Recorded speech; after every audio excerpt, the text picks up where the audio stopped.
বন্ধুরা, আজ আমরা এমন একটি দেশ সম্পর্কে জানতে চলেছি যেখানকার আইন সম্পর্কে আপনি জানলে চমকে উঠবেন। যেখানে যৌনতা প্রকাশ্যে বৈধ।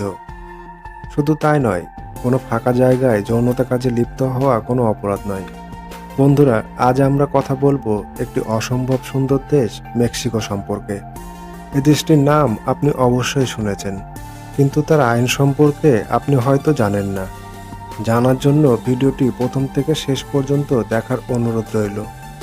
উত্তর আমেরিকার একটি দেশ মেক্সিকো, সরকারিভাবে একটি যুক্তরাষ্ট্রের মেক্সিকান প্রজাতন্ত্র নামে পরিচিত। দেশটির জনসংখ্যা 12,75,00,000। এর অধিক জনসংখ্যার বিচারে মেক্সিকান বিশ্বের 11তম জনবহুল দেশ।